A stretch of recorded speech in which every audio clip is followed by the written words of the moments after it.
This is Shaena Peterson with Let's Talk Tillamook. Today we're talking about veterans, what's working, what's changing, and what these shifts mean for veterans and families here on the Oregon coast and across the country. Joining me is Dr. Kai Hunter, Oregon Marine veteran and CEO of Iraq and Afghanistan Veterans of America, one of the nation's leading voices on veterans policy, healthcare access, and advocacy. Together, we'll look at the current state of veteran services, how federal decisions are affecting care and benefits, what veterans are experiencing on the ground, and what communities can do to help. Good afternoon, this is Shaena with Let's Talk Tillamook, and today Dr. Kai Hunter is with us, Oregon Marine veteran, CEO of Iraq and Afghanistan Veterans of America. Thanks for joining us, Kai. Tell us a little bit about your background and what inspired your advocacy work for our veterans. Thank you so much for having me. It is wonderful to be able to share both my story and the work we're doing for veterans, especially here in my home state of Oregon. So I'm a Marine by my background. I was a Cobra pilot. That's an attack helicopter pilot with many, many tours in Iraq and Afghanistan, really during the height of those wars. And then I finished up my active duty time in the Office of Legislative Affairs at the House of Representatives. And that was a really, really eye-opening time for me. I was a Marine. I was used to going down range and doing the hard war fighting thing, right? Where I showed up on the hill and I really learned, how important policy and lawmaking is to the things that touch veterans' lives every single day. I was there on the Hill while we were going through the repeal of Don't Ask, Don't Tell, as well as the initial work around the repeal of women in ground combat exclusion. And one of the things that really stood out to me was the importance of really marrying both the data and research on public policy with advocates who can tell their stories and bring those data to light in meaningful ways. And so when I was looking at what I was going to do next, what really hit me was I need to go into public policy research in order to do better advocacy, because there were so many topics, whether it was women in the military, whether it was how we are seeing a lot of changes in our personnel policies that didn't have that hard, robust research behind it. There were a lot of stories, and people were coming with their stories, but they didn't have the research. And so I took it upon myself to say, I'm going to go do the research so that I can better arm the people with the best stories out there, to include myself, right? As a woman who had multiple combat tours, I didn't want to go and just say, here I am as a sort of N of one, someone by myself, but really to be able to say, my experience is indicative of the larger experiences that women had, and here's how we can address policy changes to both improve the lives of those that are serving, life after service, and continue to attract the best and brightest to defend our country. Kai, I'm so glad that we're getting in touch. I mean, I appreciate your comments. I was wondering, what's the current status of our veteran services in America? What's working? Where are our veterans falling through the cracks? Yeah, so I think if we look at the state of veteran services, we see both some amazing success stories and some areas that we're really struggling to keep up. I think on the success side, because there's enough doom and gloom out there, we should talk about some happy things that we have here right now. The development and implementation of the post 9/11 GI Bill has been a complete and utter game changer when we look at veterans' employability and lifelong earning potentials and their abilities to, not just serve but thrive after service. And the post 9/11 GI Bill expanded educational opportunities. It made it easier to go back to school full time, as well as to be able to pass those opportunities along to children and families of individuals who have served. And so I think that's a real success story of veterans getting education, getting job placement, also programs like SkillBridge that pair service members when they're separating with organizations across the country in basically a 6-month internship that help with that civilian transition. We're seeing great success stories. And I think in that education and even employability side, we see things really well. We've also seen real strong improvements in healthcare for women veterans recently with the passage of the Deborah Sampson Act, which ensured that all VA facilities had female primary care providers available so that if women were more comfortable with a female primary care provider, they were able to get one. It also recently has been enacted that women can make gynecology appointments without referrals, right? So to be able to go direct to get women-specific health care. We've seen improvements in mammogram screenings for women, particularly those that were exposed to burn pits. And we know that there's a higher incident rate of breast cancer, so lots more early detection, right? So we've got, I think, some positive stories that we've seen, particularly in serving women veterans. Also, more broadly, we've seen with the PACT Act, it has opened up VA care for tens of thousands of veterans who otherwise wouldn't have known they were eligible. Really, the outreach from the PACT Act to people who didn't know what they were eligible for and didn't understand the importance of VA care has really expanded that care and access. And that's something, again, that's absolutely fantastic. But that does not mean that everything is great. I think we've seen some concerning or troubling action even in the recent years. The most recent reporting from the VA comes out that there are tens of thousands of vacant mental health provider positions. And we know that mental health is very, very important. We know from the surveys that we do of our members that veterans want to get mental health care from a VA provider because they are culturally competent to understand the circumstances that our veterans went through, and the VA hasn't been able to recruit or retain these positions, and so veterans are falling through the cracks there. We've seen a shifting of care from VA direct care to community care in a way that has increased wait times, particularly for mental health care appointments, where now it's looking at 35 to 40 days to get an initial screening appointment because resources have been shifted away. Go ahead. No, that's just what I was going to ask you about the impact of this administration. Is that, there's some policy decisions and budget priorities, and that is particularly when it comes to health care and disability benefits and mental health services. When you say 35, 45-day wait, that's critical. It should be the next day.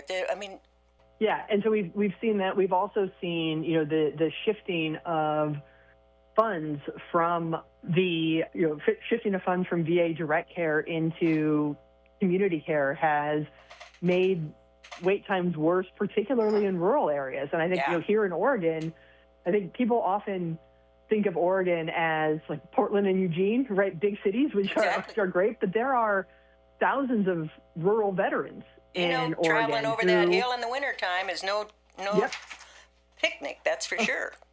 Oh, exactly, right? Like to be able to get over the pass, which sometimes aren't even plowed in the wintertime. Yeah. And so it's not even being able to get there. And these are also, the rural areas really relied on VA direct care because in many cases, they don't have community care available, right? They don't have, and when we talk about women's health care, the VA has been great at investing and ensuring there's access to women's health care because in many of these rural communities, the VA was the place where women could go to get health care, right? That is the spot where women were able to go get their care. So it's troubling, it's concerning. I think another big concern we have is that there hasn't been a lot of transparency when we talk about, positions that have been cut or jobs lost. Like, we're not 100% sure who those people are. Right, and where they've come from. And when we say that it's not essential, well, who sort of deems who is or isn't essential? Is a janitor that keeps the medical facility clean essential? I think so. Well, one would. Thinking about that, what are you hearing from our veterans? What does it look like on the ground for our veteran and their families? Yeah, so I think, there are some things that we're hearing that are very in line with what I'd say the same issues that we're hearing from the American people, right? If we ask our veterans, and we actually just wrapped up a policy priority survey for them of like, what are the things that you are most concerned about or with, access to healthcare and economic opportunities were the top two. And I think that's what we see sort of right now as, like, broadly across the country. People are concerned about healthcare access and jobs, right? Inflation, Sure. housing. These are real issues and concerns that are faced by all Americans as well as veterans. And I think veterans have some unique concerns about both. I mean, we've seen we're starting to see cuts to VA healthcare, a lot of which people rely on for their healthcare for themselves and their family. There's also been discussions of using the VA home loans and making VA home loans more expensive in order to offset some of the costs to veterans healthcare. And there's a lot of concern about that. VA home loans are largely a reason that many veterans can buy a house, right? That's how my brother got his first home and his second. Exactly. I've used it on 3 homes now, right? Yeah. I've used it. It's why I was able to. It's actually why my husband and I were able to move to Oregon. Was the VA loan and the ability to get a lower interest rate and work with other lenders. We got here much more easily than any other way. And when we think about military service as actually being one of the primary ways to break cycles of intergenerational poverty, homeownership is one of those ways, right? And so there's a lot of concern about what's happening with home loans. And also we're hearing a lot of concern from our veterans about the use of the military domestically right now. We're getting a lot of feedback and concerns about how are the people who are being deployed to American cities, how are they going to be taken care of after this, right? And whether you agree or disagree with the use of the Guard or active duty troops in U.S. cities, we're creating a completely different type of veteran than we've had before in terms of what it means for mental health, what types of PTSD they might be experiencing coming out of this, and how the politicalization and the political rhetoric surrounding their actions may have long-term impacts on their health and well-being. And our memberships are very, very concerned about that. As they should be. What should our veterans, especially those in rural communities like Tillamook and here on the coast, what could they be doing right now to protect their benefits, maybe to access care, make their voices heard? What can our communities do to help support them? Oh, absolutely. So first and foremost, ensure that you are enrolled in the VA system. I think a lot of veterans don't realize that they have to enroll, right? They have to sign up. So sign up so you get in the system, get on the PACT Act registry, even if you're not an Iraq or Afghanistan veteran, because it does expand to exposures of things like Agent Orange, as well as it includes some areas of domestic housing, right? That's another thing we don't talk about a lot, right? But contaminations from just military bases and potentially based housing. So make sure that you're registered and signed up from an individual level and perspective. And Oregon has some really, really amazing veteran service officers who work, with veterans to help navigate their cases and make sure that they're getting access to their benefits. I would also encourage, and it's a little self-serving because I'm the CEO of Iraq and Afghanistan Veterans of America, but I would encourage everyone to join. So we're at iava.org. Anyone can join. It is free to join. You don't have to be a veteran of the wars in Iraq and Afghanistan. You don't even have to be a veteran to join, and I say that for a few reasons. Like, there are some things that apply, some benefits that apply just to our veteran members, but for things like getting educated on what is happening and the actions that you can take to reach out to your lawmakers and make your voice heard, that's a reason to join us, right? You'll get up-to-date information on what bills are coming before Congress, how you should be able to pressure your legislators and lawmakers, what you can bring to local town halls to be able to say, this is how we actually, we care about our veterans and here's how we want to support them, because that's very, very important. I think as well, joining, there's opportunities and toolkits to host your own community gatherings and town halls to, again, become better educated on this. One thing when we think about veterans, we're becoming a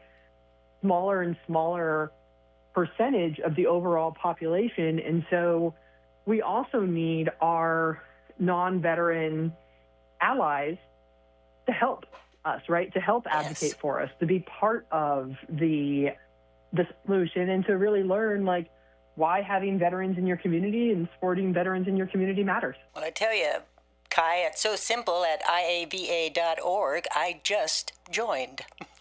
Oh, wonderful. Great, yes. Welcome. And membership is free, and it's always free, right? So there's no dues required. Well, I really appreciate you taking the time to share with us. And we're going to get this information out for people, Dr. Hunter. Kai, is there anything else before I let you go back to doing your good work that you want to add?